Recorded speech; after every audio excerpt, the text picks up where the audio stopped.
அனைவருக்கும் என் அன்பான வணக்கம். நான் உங்கள் ரமேஷ் கார்த்திக். இன்றைக்கு காணொலியில் நம்ம விவாதிக்க போகிற தலைப்பு புவியியல் ஜியாகிரபி சம்பந்தமான ஒரு தலைப்பு, பார்க் ஸ்ட்ரெய்ட்.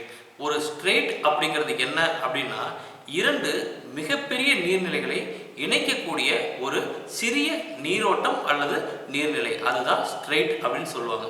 இந்த ஸ்ட்ரெய்ட் அப்படிங்கிறது இந்தியாவில் எங்கு காணப்படுது அப்படின்னு சொன்னால், இலங்கைக்கும் இந்தியாவிற்கும் இடையில் இந்த ஸ்ட்ரெய்ட் ஆனது காணப்படுது.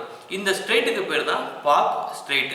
இந்தியாவினுடைய தென்கிழக்கு கடற்கரையும் இலங்கையினுடைய வடக்கு கடற்கரையும் இணைக்கக்கூடிய ஒரு நீரோடையாக, அல்லது இந்தியா மற்றும் இலங்கை என்று சொல்லக்கூடிய இரண்டு பெரிய நிலப்பரப்புகளை பிரிக்கக்கூடிய ஒரு நீரோடை அப்படின்னு சொல்லலாம். அதுக்கு பேர் தான் ஸ்ட்ரெய்ட். இந்த பார்க் ஸ்ட்ரெய்ட் அப்படின்னு சொல்லி ஏன் பேர் வந்தது அப்படின்னு சொன்னா, 1755 வருடத்திலிருந்து 1763 வருடம் வரை, அப்ப ஈஸ்ட் இந்தியா கம்பெனியுடைய, பிரிட்டிஷ் ராஜ் கம்பெனியுடைய ஆட்சி இங்க நடந்துட்டு இருந்தது. அந்த காலகட்டங்களில், அதாவது 1755 1763 ஆண்டு வரை மெட்ராஸ் பிரசிடென்சியுடைய கவர்னராக இருந்த ராபர்ட் பார்க் என்பவருடைய பெயர் தான் அந்த நீரோட்டத்திற்கு சூட்டப்பட்டது.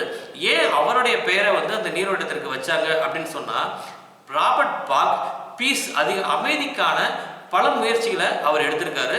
ஆயுத சண்டைகளை குறைப்பதற்காகவும் அமைதி பேச்சுவார்த்தைகளை அதிகப்படுத்துவதற்காகவும் பல்வேறு முயற்சிகளை அவர் எடுத்தார்.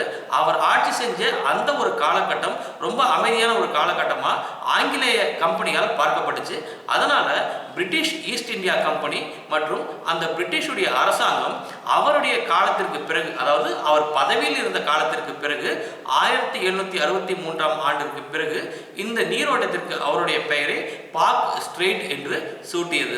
இதுதான் அந்த பார்க் ஸ்ட்ரெய்ட்டுக்கு பேர் வந்த ஒரு வரலாறு. இந்த பார்க் ஸ்ட்ரெய்ட் இந்தியாவிலிருந்து இலங்கைக்கு எவ்வளவு தூரம் அந்த ஸ்ட்ரெய்ட் இருக்குது அப்படின்னு சொன்னா, 135 கிலோமீட்டர் நீளமும் 40 முதல் 85 கிலோமீட்டர் அகலமும் கொண்டது இந்த பார்க் ஸ்ட்ரெய்ட். இந்த பார்க் ஸ்ட்ரெய்ட்ல தான் ராமர் பாலம் என்று சொல்லக்கூடிய அந்த இதுவும் இருக்குது. இதே போல அந்த பாலத்திற்கு இன்னொரு பெயர் என்ன அப்படின்னு சொன்னா, ஆடம்ஸ் பிரிட்ஜ் அப்படின்னும் அதுக்கு ஒரு பெயர் இருக்குது.